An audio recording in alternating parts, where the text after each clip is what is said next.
اعوذ باللہ من الشیطان الرجیم بسم اللہ الرحمن الرحیم ویورز السلام علیکم۔ یہ حقیقت تو ہم سب جانتے ہیں کہ یہ جو ہماری زندگی ہے یہ ایک عارضی زندگی ہے۔ اصل زندگی جو ہے وہ مرنے کے بعد والی زندگی ہے، جس کے بارے میں قرآن پاک کے اندر بڑی صراحت کے ساتھ اور نبی پاک محمد مصطفیٰ صلی اللہ علیہ وسلم جو ہیں انہوں نے بھی اس کے اوپر بڑی وضاحت کے ساتھ بیان فرمایا وقتاً فوقتاً، اور وہ منقول ہوتا ہوا احادیث کی شکل میں ہم تک پہنچا ہے، اور قرآن پاک تو ہمارے پاس موجود ہی ہے، اور جو کہ ایک باقی رہنے والی کتاب ہے جس کی حفاظت کی ذمہ داری رب تعالیٰ نے اپنے ذمہ لی ہوئی ہے۔ تو سب میں یہی لکھا ہوا ہے، سب اس بات پہ متفق ہیں کہ یہ جو زندگی ہماری جو اس دنیا میں ہم گزار رہے ہیں، جتنے سال کی بھی ہے، 1 سال کی ہے، 10 سال کی ہے، 50 سال کی ہے، 70-80 سال کی، جتنے سالوں کی بھی ہے، یہ ساری ایکچولی عارضی زندگی ہے، اور یہ تیاری ہے اس زندگی کی جو نہ ختم ہونے والی زندگی ہے۔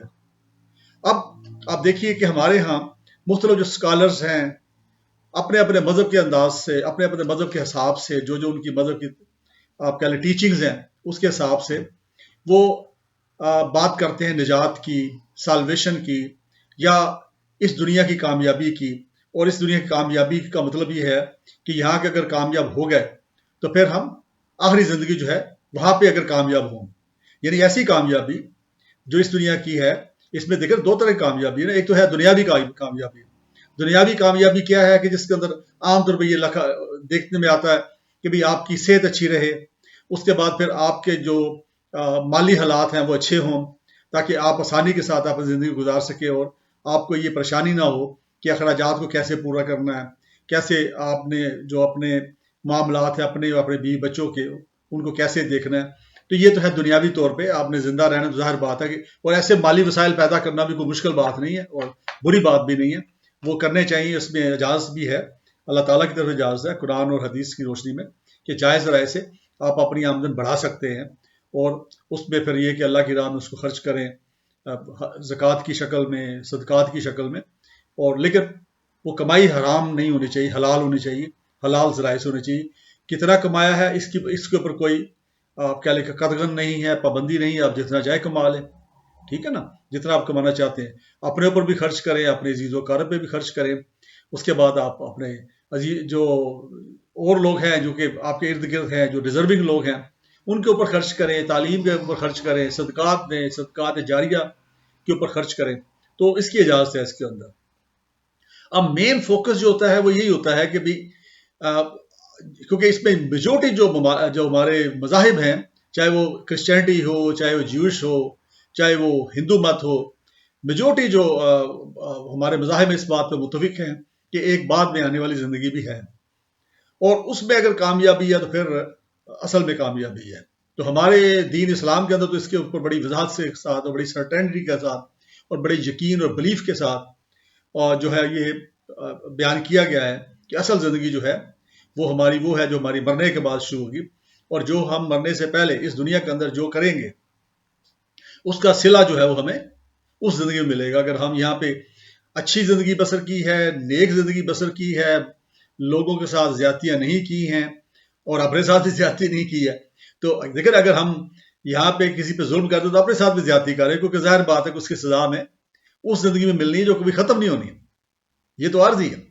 تو اس کے لیے پھر ایسے کام کون سے کام کیے جائیں، کیا طریقہ کار اختیار کیا جائے، کون سا مذہب اختیار کیا جائے، یہ سوال عام جنرلی ہر کے جو ذی روح ہے، ہر جو باشعور جو ہے انسان ہے، وہ اس کے ذہن میں آتا ہے کہ پھر کیا کیا جائے، کیسے ہم اس زندگی کو گزاریں کہ جس کے صلے میں جو ہماری اصل زندگی ہے جو کہ نہ ختم ہونے والی ہے اس میں ہم کامیاب ہو جائیں۔ تو میں اس کا جائزہ لے رہا تھا، تو میرا جو دھیان ہے یا میری جو نظر ہے وہ ایک چھوٹی سی سورہ ہے قرآن پاک کے اندر، قرآن مجید کے اندر، وہ ہے سورہ العصر۔ اس کے اندر بڑی صراحت کے ساتھ اللہ تعالیٰ نے بہت ہی مختصر اور بہت ہی جامع ہے یہ سورہ، اس کے اندر بیان کر دیا گیا ہے کہ کامیابی کس کی ہے، کون کامیاب ہوگا اور کون خسارے میں ہوگا اور کون گھاٹے میں ہے۔ تو میرے ذہن میں آیا کہ میں اس پہ تھوڑی تفصیل کے ایک بار میں نے پہلے بھی اس سورہ کے اوپر تھوڑی سی بات کی تھی، لیکن مجھے تھوڑی تشنگی محسوس ہوتی تھی، میں نے کہا کہ ذرا اس پہ اوپر تھوڑا الیبوریٹو بات کی جائے۔ تاکہ ہمارے وہ جو بھائی ہیں جو نان مسلم ہیں، جو مسلمان نہیں ہو سکے، ان کو ایک سوالات آتے رہتے ہیں. ہمارے اپنے مسلمان بھائی بھی، مجھے اچھی طرح یہ کوئی 3-4 دن پہلے ایک محفل میں ہم بیٹھے تھے، ایک ہمارے دوست ہیں، احباب میں ہیں، انہوں نے کہا جی کہ یہ جو لوگ اتنا خرچ کرتے ہیں اللہ کی راہ پہ، نان مسلم، تو کیا وہ جہنم میں جائیں گے؟ تو اس طرح کی سوالات جو ہیں وہ خیر ان کو تو میں نے جواب دے دیا جو میں نے دینا تھا. تو اب آج میرا خیال ہے کہ اس کے اوپر تھوڑا سا ہم تفصیل سے بات کرتے ہیں، اور اس میں اس کا جواب بھی مل جائے گا اس بات کا کہ کیا کنڈیشنز ہیں جنت میں جانے کی، کیا کنڈیشنز ہیں جہنم سے بچنے کی. تو یہ چھوٹی سی سورہ، اس کو میں عربی میں نہیں پڑھ رہا، میں اردو میں پڑھ رہا ہوں. اس کا ترجمہ چونکہ اسی کو ہم نے ڈسکس کرنا ہے، تو میں اس کا اردو ترجمہ پڑھتا ہوں. پہلا ہے زمانے کی قسم، انسان گھاٹے میں ہے سوائے ان کے جو ایمان لائے اور جنہوں نے اچھے عمل کیے اور حق کی تاکید کی اور صبر کی تاکید کی. یہ ترجمہ ہے مختصر سا، یہ مختصر سورہ ہے.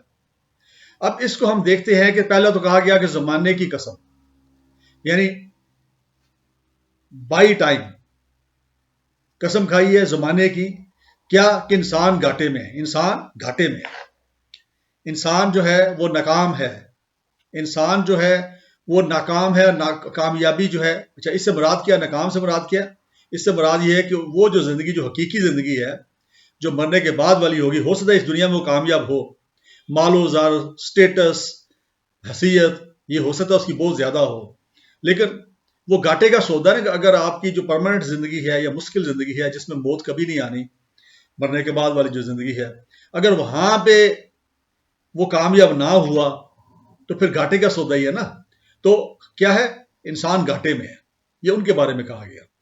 یعنی پہلے زمانے کی قسم کھائی، پھر یہ کہا گیا کہ انسان گھاٹے میں ہے سوائے ان کے، یعنی ایکسپٹ وہ دوز پیپل، کن کے؟ جو ایمان لائے اور جنہوں نے اچھے عمل کیے اور حق کی تاکید کی اور صبر کی تاکید کی. اب یہ بڑا 4 چیزیں ہیں تقریباً. یہ ان 4 کو اگر عملی طور پہ اپنے اوپر ہم طاری کر لیں، اس پہ ہم عمل شروع کر دیں، تو پھر کیا ہے؟ پھر ہم گھاٹے میں نہیں ہیں. پہلے کیا کہا؟ انسان گھاٹے میں ہے سوائے ان لوگوں کے، یعنی ہم سوائے ان لوگوں میں جو ایکسکلوڈ کیے گئے ہیں گھاٹے میں سے یا ناکامی میں سے، اس میں ہم شامل ہو سکتے ہیں کہ اگر ہم یہ 4 چیزیں کریں. پہلی چیز کیا ہے؟ ایمان لائیں.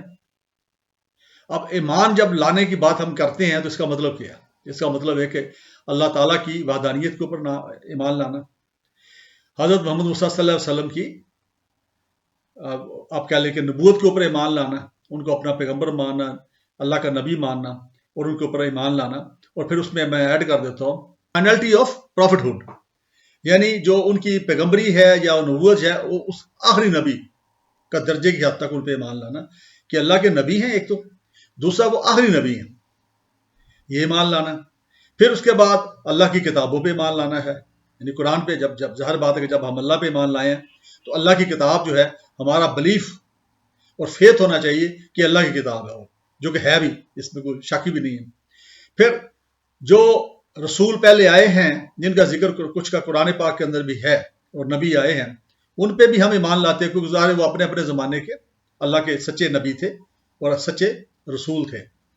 اور نبی محمد مصطفیٰ صلی اللہ علیہ وسلم جو ہے یہ آخری نبی ہیں، آخری رسول ہیں، اور ان کی جو رسالت ہے، ان کا جو پیغام ہے جو اللہ کی طرف سے آیا ہے، ان کا پیغام نہیں بلکہ اللہ کا پیغام جو ان پہ آیا ہے، نازل ہوا ہے، وہ آخری پیغام ہے جو قرآن مجید کی شکل میں ہمارے پاس موجود ہے. اچھا، پھر اس کے بعد روز قیامت پہ ایمان لانا ہوتا ہے، ٹھیک ہے نا. جزا و سزا کیا ہوگی، یہ فیصلہ ہوگا، جو بھی مرنے کے بعد کی زندگی کا بھی اس میں ہے. تو مختصر یہ ہے کہ جب ہم کلمہ پڑھتے ہیں لا الہ الا اللہ محمد رسول اللہ، تو یہ ہم ایمان لے آتے ہیں کہ نہیں کوئی معبود سوائے اللہ کے، اور محمد صلی اللہ علیہ وسلم جو ہیں اس کے رسول ہیں. اب جب ایمان لے آئے تو ہم کون ہو گئے؟ ہم مسلمان ہو گئے. تو وہ جو سوال تھا جو میں نے ذکر کیا کہ 3 دن پہلے میرے کچھ دوستوں میں بیٹھے ہوئے ایک صاحب نے پوچھا تھا کہ ان کا کیا بنے گا، تو اس کا میں نے جواب مل گیا کہ ایمان لانا شرط ہے، ورنہ گھاٹے میں ہے. اور گھاٹے کا مطلب ہے کہ ناکام ہے، اور اگر ناکام ہے تو اس کا مطلب جنت میں وہ نہیں جائے گا. ٹھیک ہے، تو اس لیے پہلی شرط جو ہے وہ فیتھ ہے، اور فیتھ جب تک اسلام قبول نہیں ہوتا. اب رہا سوال جی کہ نبی پاک سے پہلے جو مذاہب تھے تو آپ نے دیکھا کہ مختلف ادوار میں مختلف رسول آئے ہیں، نبی آئے ہیں، اللہ تعالیٰ کا کے پیغام لے کر آئے ہیں. تو وہ جو رسالت جب تک ان کی رہی، جب تک اگلا رسول نہیں آتا تھا. ٹھیک ہے. اور جو اگلا رسول آتا تھا اس کے اوپر ایمان لانا اس وقت اس قوم کا یا اس زمانے کے لوگوں کا کے لیے فرض تھا کہ اس پہ ایمان لائیں. یعنی وہ ایک نیا ایڈیشن آ گیا نا، ایک نیا ایڈیشن آ گیا. نئے ایڈیشن میں کیا ہوتا ہے؟ ایڈڈ چیزیں آتی ہیں اور تھوڑی بہت چینج بھی ہوتی ہے اس کے اندر. تو مختلف جو پیغام اللہ تعالیٰ کی طرف سے آتے رہے، حضرت موسیٰ پر تورات نازل ہوئی، حضرت عیسیٰ پر انجیل نازل ہوئی. ٹھیک ہے نا. اسی طرح آخری جو کتاب ہے قرآن مجید نازل ہوئی. تو پہلے جو تورات تھی وہ بھی اللہ کی کتاب ہے. البتہ یہ ضرور ہے کہ اس کے اندر تھوڑا شکوک و شبہات ہیں لوگوں کے بھی، کہ اس کے اندر شاید تبدیلیاں ہوگی کیونکہ ان کے ترجمے کیے گئے اور ترجمہ میں پڑھتے ہیں وہ لوگ. تو کسی بھی چیز کا جب آپ ترجمہ کرتے ہیں تو ایکوریٹ ترجمہ عام طور پہ اس میں نہیں ہو پاتا، کوئی نہ کمی رہ جاتی ہے. تو اس کے جو معنی ہیں، مفہوم ہے، بعض کا بدل جاتا ہے. تو اس لحاظ سے تورات ہے یا انجیل ہے، ان کے اوپر اب جو اصل میں وہ کتابیں تھیں بھی اللہ کی، لیکن اب کیا، اب فائنل ایڈیشن آ گیا، وہ ہے قرآن مجید. جب فائنل ایڈیشن قرآن مجید آ گیا جو نبی پاک پہ نازل ہوا، نبی پاک محمد مصطفیٰ صلی اللہ علیہ وسلم کے اوپر جو آخری نبی ہیں، تو اس کا مطلب یہ ہے کہ جو پچھلے جتنے ٹیکسٹ سے جو آپ کہہ لیں کہ اللہ تعالیٰ کی طرف سے بھیجے گئے تھے، اس کا ایک کہہ لیں اپ ڈیٹڈ ایڈیشن یہ آ گیا ہے قرآن مجید. اب سب کا اس پہ ایمان لانا ضروری ہے. سو وہ جو لوگ جو کرسچن ہیں اب، یعنی نبی پاک محمد صلی اللہ علیہ وسلم کے نبوت کے بعد اور قرآن مجید کے نزول کے بعد جو لوگ ہیں، کرسچن ہیں، جیو ہیں یا کسی مذہب کے ہیں، ان کے لیے لازمی ہے کہ وہ اس مذہب کو فالو کریں، کیونکہ یہ نیا ایڈیشن ہے، فائنل ایڈیشن ہے اللہ تعالیٰ کی طرف سے قرآن مجید. تو قرآن مجید پہ ایمان لانا ضروری ہے اور اس پہ نبی پاک پہ بھی ایمان لانا ضروری ہے. تو یہ اسی طرح ہے نا کہ آپ ایک کوئی بھی پروڈکٹ ہے، ایک پرانی پروڈکٹ آپ استعمال کر رہے ہیں، تو ہمیشہ جب اس کی جو ایڈیشن آتا ہے، نئی ورژن آتی ہے، نیا ماڈل آتا ہے، تو پھر ہم پریفر کرتے ہیں کہ اس کو اپنا لیں. اور پچھلی جو ہے اوبسلیٹ ہو جاتی ہے کیونکہ اس کے اندر بیٹر پوزیشن ہوتی ہے، عام طور پہ انڈرسٹینڈنگ بیٹر ہوتی ہے، اس کی جو ایجاد ہے اس کے اندر بہتری کی جاتی ہے، اس کے فنکشنز کے اوپر بہتری کی جاتی ہے. یہ میں آپ دنیاوی سی مثال دے رہا ہوں. جیسے آپ دیکھیں نا، آج سے 50-60 سال پہلے جو کاریں آتی تھیں، موٹر سائیکلیں آتی تھیں، وہ اور طرح کی تھی. آج اگر ان کو لا کے بے شک نہیں بنا کے کھڑی کی جائے تو کیا خیال ہے کہ آپ ان کو لینا پسند کریں گے؟ نہیں، سرٹن نہیں. اگر آپ انٹیک کو پسند کرنے والے، ٹھیک ہے، شو روم میں آپ بے شک لگا کے رکھیں کہ بھائی یہ ایک یادگار ہے جی، 50 سال پہلے کار یہ ہوتی تھی، یا موٹر سائیکل ایسا ہوتا تھا، یہ سائیکل ایسا ہوتا تھا. ٹھیک ہے، یا ریڈیو ایسا ہوتا تھا، یا اگر ٹیلی ویژن اس زمانے میں تھا تو وہ ایسا ہوتا تھا. آج کوئی بھی اپنے گھر کے اندر اپنے استعمال میں وہ پرانی ایجادات جن کا نیا ورژن آ چکا ہے اس کو استعمال کرنے کی نہ پسند کرے گا، نہ اس کو خریدے گا. ٹھیک ہے. اسی طرح دین کو بھی آپ یہ لے لیں کہ دین جو سٹارٹ ہے، شروع میں مختلف مواقع پہ مختلف نبی تشریف لائے دنیا میں، اور وہ سچے نبی تھے، اللہ کے نبی تھے. رسول آئے جو رسالت لے کے آئے، وہ اللہ کا کلام تھا، اللہ کا پیغام تھا جو لے کے آئے. لیکن پھر کیا ہوا؟ پھر لیٹسٹ جو ایڈیشن ہے، جو فائنل ایڈیشن ہے، اس کے بعد کوئی ایڈیشن نہیں آنا، وہ آ گیا اسلام اور قرآن مجید. قرآن مجید کے ذریعے سے اللہ تعالیٰ نے اس کو کمپلیٹ کر دیا اور یہ کہا گیا کہ یہ دین آپ کا مکمل ہو گیا ہے. ٹھیک ہے. اور اس کے اوپر پھر نبی پاک نے جو آخری خطبہ دیا اپنے حج، الوداعی حج کے موقع پہ، جس کو خطبہ حجۃ الوداع کہتے ہیں، اس کے انہوں نے ایک شہادت بھی لی لوگوں سے وہاں پہ جو موجود تھے، اور آسمان کی طرف سے دیکھ کے انہوں نے کہا بھی کہ گواہ رہنا، میں نے اللہ کا دین جو ہے یا اللہ کا جو پیغام ہے آپ تک پہنچا دیا ہے. اور سب نے تائید کی کہ بالکل پہنچا دیا ہے. تو یہ فائنل. تو اس لیے جو فیتھ ہے جس کا ذکر پہلا آیا ہے، ایمان، اس سے مراد پھر یہی ہوا کہ آخری جو ایڈیشن ہے اللہ تعالیٰ کا جو حکم ہے احکامات کا، وہ قرآن مجید ہے. اس پہ ایمان لانا ضروری ہے اور نبی پاک پہ ایمان لانا ضروری ہے، تبھی جا کے گھاٹے میں نہیں ہوں گے. ٹھیک ہے. سالویشن تبھی ہوگی کہ جب اس پہ. اور سیکنڈ کیا کرنا ہے پھر؟ یعنی کتنا آسان طریقہ ہے. ٹھیک ہے. اب سیکنڈ کیا کرنا ہے؟ اچھے عمل کیے، ایمان لے آئے اور اس کے بعد کیا کیا؟ عمل بھی اچھے کیے. اب اچھے اور برے عمل کا میرا خیال زیادہ بتانے کی ضرورت نہیں ہے، سب جانتے ہیں کہ اچھا کیا اور برا کیا. سمپل از دس کہ ابھی اللہ کی عبادت کریں، ٹھیک ہے، جو احکامات دیے گئے ہیں قرآن مجید پہ ایمان لانے کا مطلب یہ ہے کہ جو اس میں کہا گیا اس پہ عمل بھی کرنا ہے. صرف یہ کہنا کہ یہ کتاب ہے بالکل یہ اللہ کی، ہم مانتے ہیں اس کو، ٹھیک ہے، مسلمان ہو جائے گا، لیکن اس پہ عمل کرنا ضروری ہے. اور عمل جب کریں گے تو پھر کیا ہوگا؟ اچھے عمل کریں گے. اچھے عمل کی تفصیل بڑی لمبی ہے کہ آپ سے کسی کو نقصان نہ پہنچے، آپ سے کسی کو شر نہ پہنچے، آپ سے سب کو بھلائی پہنچے، برائی نہ پہنچے، آپ سے آپ سب کی، آپ کہہ لیں کہ سب کے لیے ایک شفقت اور محبت کا نمونہ بن کے نظر آئیں. ہمارے پاس مثال جو ہے نبی پاک کی ذات کی مثال ہے کہ وہ پوری دنیا میں ہر طرح کے ایون ان کے جو مخالفین، بدترین مخالفین جو تھے، جب سامنے آتے تھے تو ان سے بھی وہ شفقت سے پیش آتے تھے. تو ہمیں اس نمونے کو فالو کرنا ہے. ہمارے پاس ایک رول ماڈل موجود ہیں جو نبی پاک کی ذات مبارکہ ہیں. پھر ان کے بعد ان کے خلیفہ ہوئے ہیں، 4 خلیفہ جو ہوئے ہیں مختلف اوقات میں، وہ بالکل سیم چیز فالو کرنے والے تھے. وہ وہی کرتے تھے جو نبی پاک کرتے رہے، اس لیے ان کو بھی فالو کرنا ضروری ہے، کیونکہ ان کی تعلیمات جو ہیں، نبی پاک کی تعلیمات سب سے زیادہ بہتر وہی جانتے تھے چونکہ وہ قریبی ساتھی تھے ان کے. تو اس لحاظ سے اچھا، اسی طرح کسی کو نقصان نہ پہنچائیں، کسی کا قتل نہ کریں، کسی کا حق نہ ماریں، کسی کی جائیداد پہ قبضہ نہ کریں، کسی کو ذلیل و رسوا نہ کریں، ٹھیک ہے. اور سیڈسٹ بن کے یا ایگوسٹ بن کے آپ یہ کہ کسی شخص کو یہ نقصان پہنچانے میں درپے ہو جائے. عام طور پہ ہماری پریکٹیکل لائف میں، چونکہ میں بائی پروفیشن وکیل ہوں، تو ہمارے پاس بہت سارے لوگ آتے ہیں. یہ ابھی 2-3 دن پہلے ایک دوست بات کر رہے تھے جی کہ ایک شخص ہے جی، بڑا برا شخص ہے، اس کو کیسے پھنسایا جائے تاکہ پھنس جائے، جیل شیل میں چلا جائے. تو میں نے ان کہا یہ میں وکیل ہوں، میرا کام یہ ہے کہ میں قانونی ہیلپ کرتا ہوں مقدمات کے اندر، یا ایڈوائزری صورت میں ایڈوائز کرتا ہوں. میں کانسپریسی نہیں کرتا کسی کے خلاف، چاہے وہ کتنا برا ہو، چاہے جو مرضی ہو، وہ اس کے خلاف کانسپریسی کرنا گناہ ہی ہے، ٹھیک ہے. تو اس لیے I am not part of that. State یہ ہے کہ اگر وہ کوئی برا کرے گا، جینوئنلی کرے گا، تو پھر ظاہر اس کو اس کی سزا مل سکتی ہے. لیکن اگر پلانٹڈ یا کانسپریسی بنا کے اس کو پھنسانا ہے، چاہے وہ برا ہو، چاہے نان مسلم ہو، چاہے کوئی ہو، تو میں کہ I don't believe in that. So اس چیز کا بڑا ایک، یعنی نبی پاک نے بڑی اسٹریٹ اور بڑی سادہ اصول وضع کیا اپنی لائف کے اندر، اور اپنے دشمنوں کے ساتھ بھی اصولوں کے ساتھ وہ ڈیل کرتے رہے ان کو، اور ان کے ساتھ بہیو کرتے رہے. تو ہمیں اس کو فالو کرنا ہے. اچھا، اب اچھے کام کریں. اچھے کام کیا کریں کہ ابھی اگر ہم صاحب وسائل ہیں تو ہم لوگوں کی مدد کریں، ہم زکوٰۃ ادا کریں، ہم غریبوں کی مدد کریں، ہم جو دکھی ہے، کوئی بیمار ہے، اس کا اگر علاج کروا سکتے علاج کروا دے، ٹھیک ہے. 2 بھائی اگر آپس میں لڑے ہوئے ہیں، چاہے وہ مسلمان ہیں یا نان مسلم ہیں، ان کے درمیان صلح کرا دیں، ٹھیک ہے.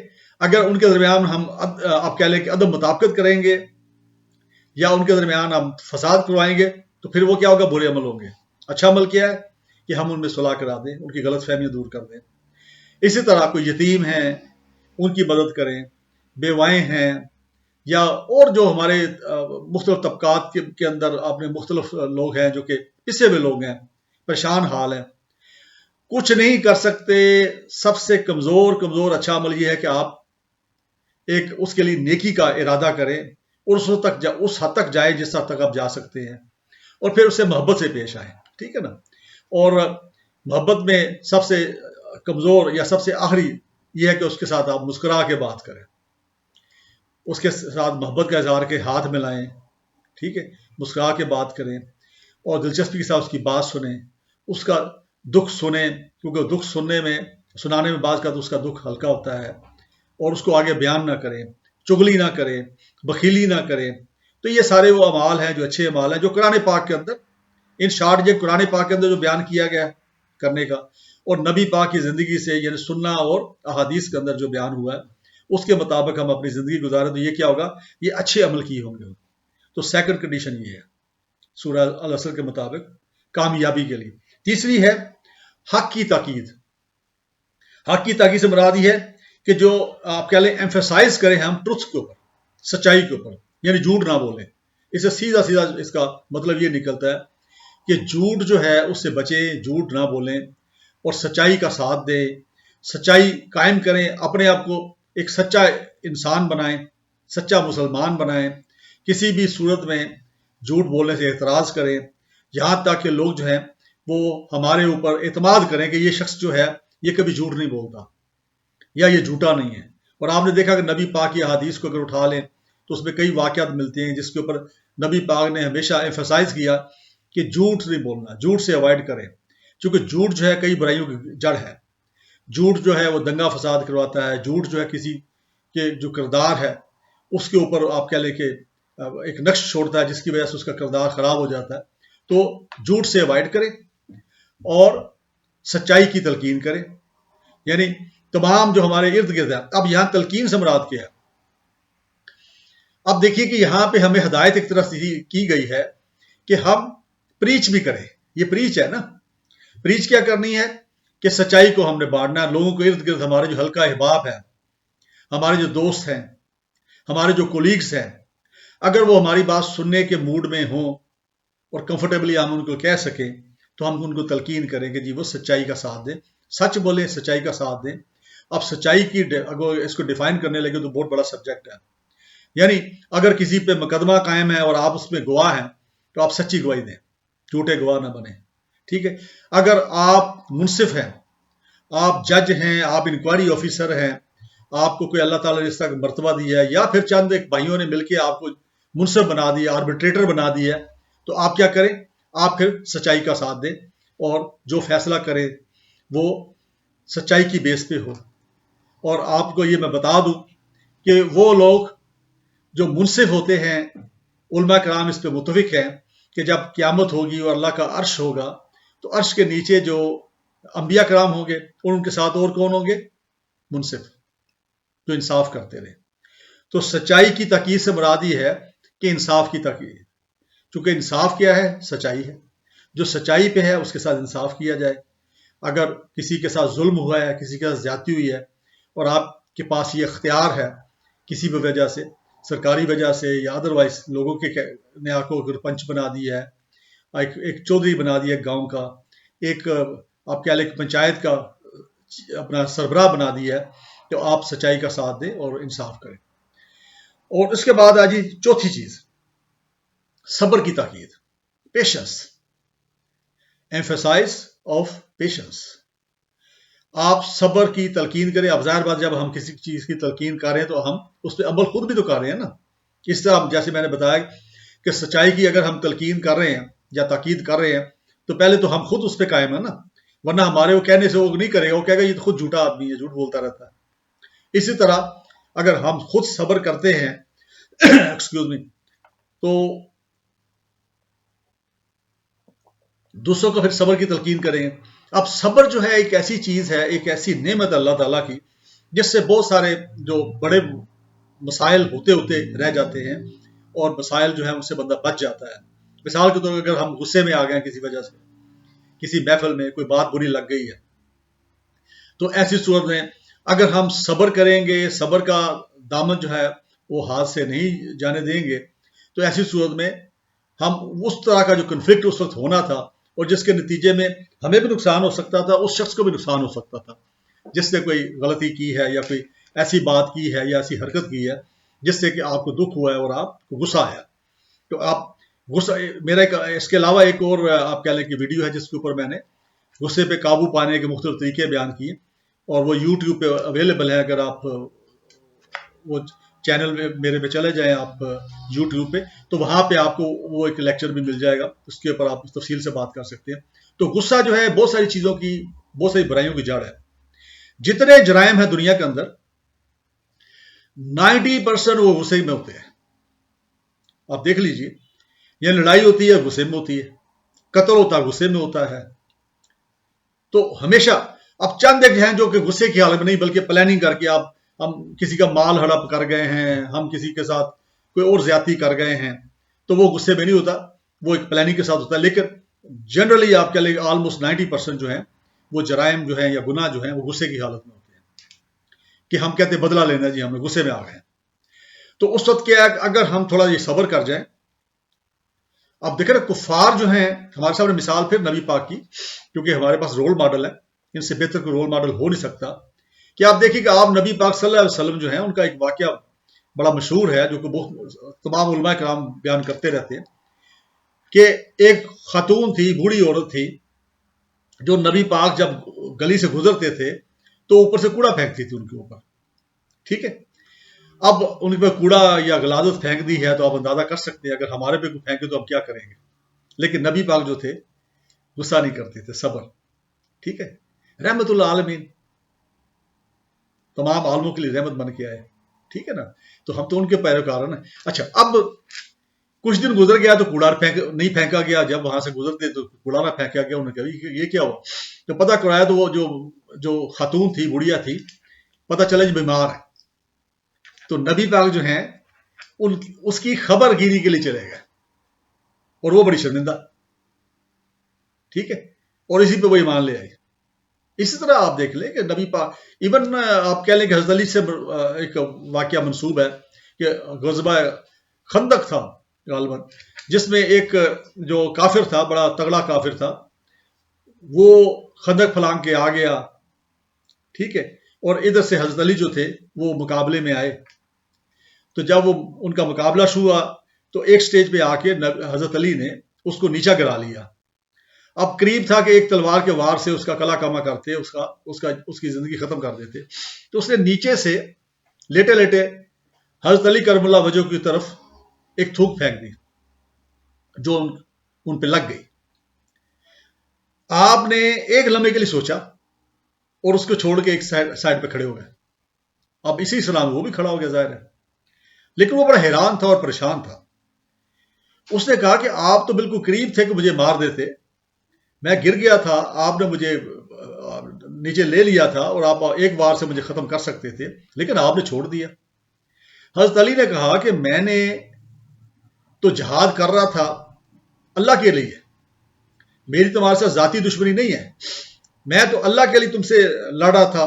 ٹھیک ہے، چونکہ تم چڑھ دوڑے ہو مسلمانوں کو نقصان پہنچانے کے لیے اور ادھر آپ نے اٹیک کر دی ہے مدینہ کے اوپر، تو میں تو تمہارے ساتھ لڑ رہا تھا اللہ کے نام پہ. لیکن جب تم نے میری طرف تھوکا اور میں نے محسوس کیا کہ مجھے غصہ آ گیا تم پہ نا، تو ایسی صورت میں اگر میں تمہیں مارتا تو اس میں میرا غصہ شامل ہوتا، اس لیے میں نے تمہیں چھوڑ دیا. اسی بات پہ پھر وہ مسلمان ہو گیا.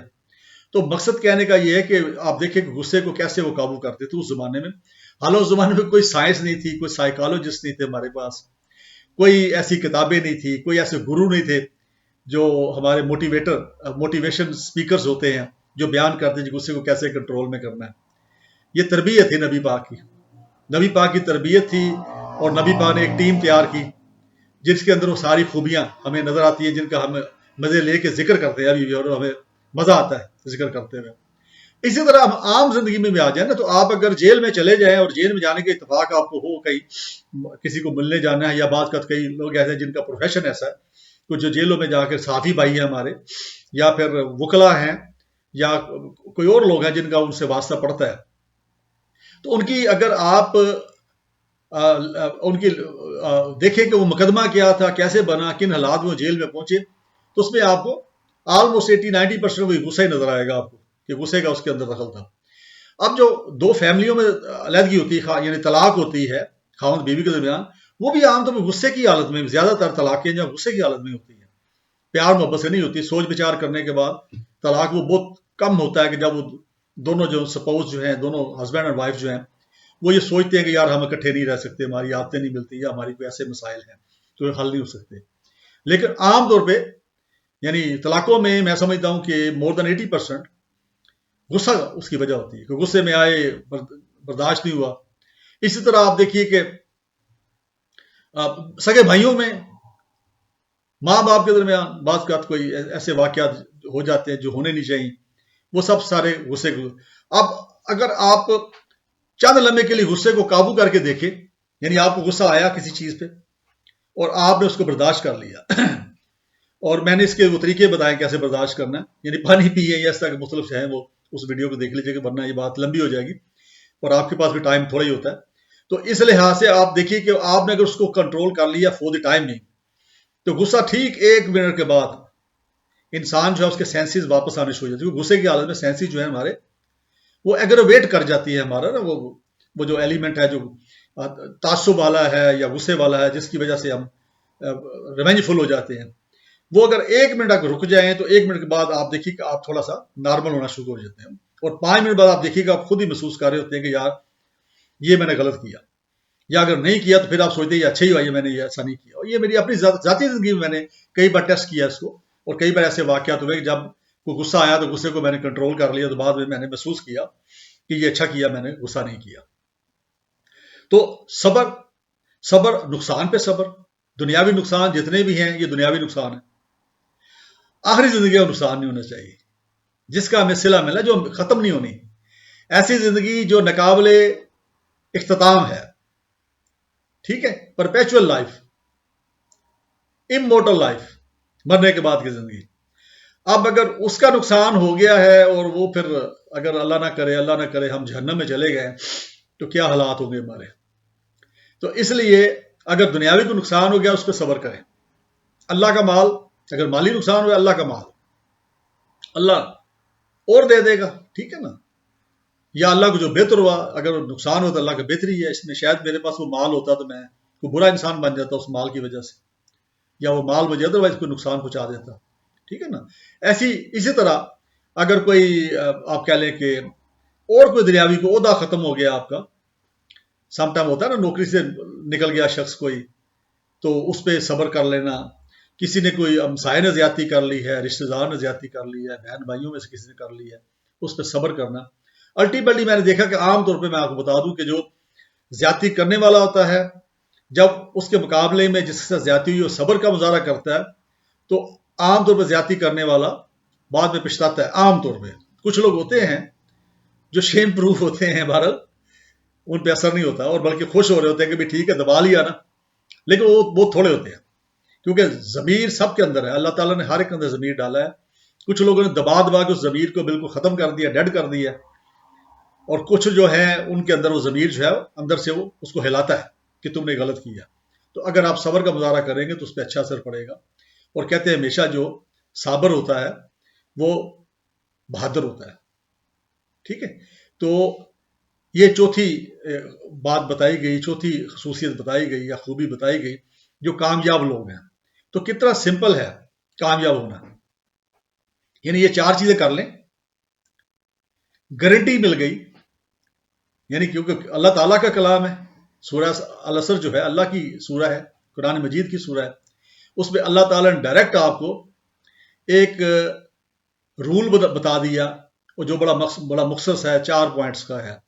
اس پہ آپ نے عمل کر لیا یا ہم نے عمل کر لیا تو ہم کامیاب، ورنہ گھاٹے میں ہیں، اور قسم کھائیے زمانے کی، ٹھیک ہے. تو اس لیے میری آپ سے التجا ہے، آپ میرے لیے بھی دعا کریے کہ میں بھی اس پہ عمل کر سکوں. اور یہ 4 چیزیں جو ہیں، جس پہ پہلا ایمان لانا ہے، جس پہ اللہ کا شکر ہے کہ ہم میجورٹی جو لوگ ہیں جو پاکستان کے اندر رہ رہے ہیں یا باقی مسلم ممالک کے اندر رہ رہے ہیں، ہم مسلمان ہیں، اور میجورٹی جو ہے ہم بائی برتھ مسلم ہیں. ہم پہ اللہ تعالیٰ نے ایک بہت بڑی بلیسنگ کی ہے کہ ہمیں مسلمان گھر میں پیدا کیا. اگر ہم کسی اور مذہب کے اندر پیدا ہوتے تو شاید بڑا مشکل ہوتا ہمارے لیے مذہب چینج کرنا. تو یہ سب سے پہلی تو ایک ہمارے پہ اللہ کا ایک کرم ہوا، ایک رحمت ہوئی، ایک آپ کا اللہ تعالیٰ کا احسان ہوا کہ ہم مسلمان گھر میں پیدا. اب وہ جو دوست ہیں، احباب ہیں جو مسلمان گھرانے میں پیدا نہیں ہوئے، وہ بھی غمگین نہ ہوں. میں ان سے بھی یہ التجا کرتا ہوں کہ آپ پریشان نہ ہوں. آپ بے شک 70 سال کی ایج کے ہو گئے ہیں، بے شک 90 سال کی عمر کے ہو گئے ہیں، بے شک آپ کی زندگی کا آخری دن ہے، آپ بالکل پریشان نہ ہوں. اس کا حال موجود ہے، صرف آپ کی طرف سے ایک ارادہ کرنے کی ضرورت ہے. آپ ارادہ کیجئے. قرآن پاک کا وعدہ ہے، اور قرآن پاک کا وعدہ اللہ کا وعدہ ہے. اور اللہ کون ہے؟ ہمارا خالق ہے، ہم مخلوق ہیں. خالق نے ہم سے وعدہ کیا ہے، اور وہ یہ 4 چیزیں ہم کر لیں اگر تو ہم کامیاب ہیں. تو آئیے بسم اللہ کریں، ٹھیک ہے. آپ بھی آئیے، یعنی نان مسلم جو ہیں، مسلمان جو ہیں، ان کو تو زیادہ بتانے کی ضرورت نہیں ہے، وہ تو روز قرآن پاک کی تلاوت کرتے ہیں نا. جو ہمارے نان مسلم بھائی ہیں جو کسی بھی مذہب کے ساتھ اٹیچ ہے، وہ سالویشن کے لیے پریشان بھی ہیں. میں نے دیکھتا رہتا ہوں کہ کئی ہمارے نان مسلم بھائی پوری دنیا میں پھرا ہوں، تو میں دیکھتا ہوں کہ وہ پریشان ہوتے ہیں، خاص طور جب آخری زندگی آ رہی ہوتی ہے کہ بھی آخرت میں کیا بنے گا، یا ہماری زندگی جو ہے اس کی کامیابی ہوئی ہے کہ نہیں ہوئی. تو وہ بالکل پریشان نہ ہو، حل موجود ہے. آپ تھوڑا سا بلیو کریں اس کے اوپر. قرآن پاک اللہ کی کتاب ہے، اس میں آپ کو یقین دلاتا ہوں کہ اس میں کوئی جھوٹ نہیں ہے، یہ سچی کتاب ہے، واقعی اللہ کا کلام ہے. یہی وجہ ہے کہ کئی سو سال ہو گئے ہیں، اس کی حفاظت کی ذمہ داری اللہ تعالیٰ نے آپ سے ذمہ لی ہے. اور پوری دنیا کے قرآن پاک ایک ہی طرح کے ہیں. آپ چاہے افریقہ کا قرآن مجید پڑھ لیں، آپ چاہے یورپ کا قرآن مجید پڑھ لیں جو وہاں پبلش ہوا ہے، آپ ایشیا کا پڑھ لیں، امریکہ میں پڑھ لیں، کہیں پڑھ لیں، آپ کو یہی الفاظ ملیں گے، یہی کلام ملے گا، کہیں رد و بدل نہیں ہے، زیر زبر کا فرق نہیں ہے.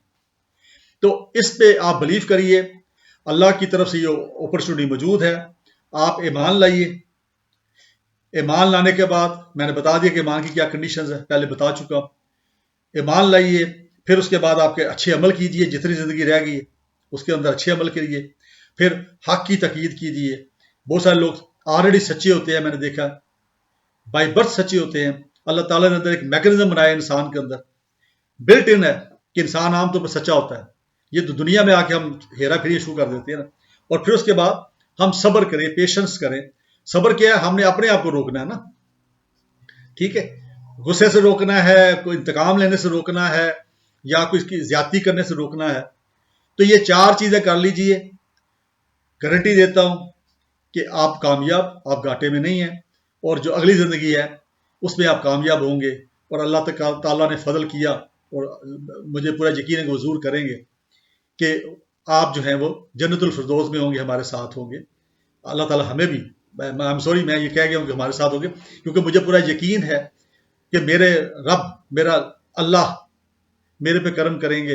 اور مجھے امید ہے کہ میں بھی جنت میں ہوں گا، اور آپ بھی جو سننے والے ہیں وہ سارے ہوں گے انشاءاللہ تعالیٰ. اور ایک دوسرے کے ساتھ محبت سے پیش آئیے، ایک دوسرے کے لیے دعا کریے. اور جو آپ کے جو بھی بہن بھائی ہیں سب کے کوشش کریں کہ وہ ان تک یہ پیغام پہنچے. اور اگر ہو سکتا ہے، اگر کرنا چاہیں آپ، تو یہ ویڈیو بھی شیئر کیجیے. ہو سکتا ہے اس ویڈیو سے یہ ایک صدقہ جاریہ کا حصہ بن جائے، آپ کے لیے بھی، میرے لیے بھی. تو اپنے لیے بھی دعا کیجیے، اپنے عزیز و اقارب کے لیے دعا کیجیے، اور مجھے اپنی دعا میں یاد رکھیے. اللہ حافظ. السلام علیکم.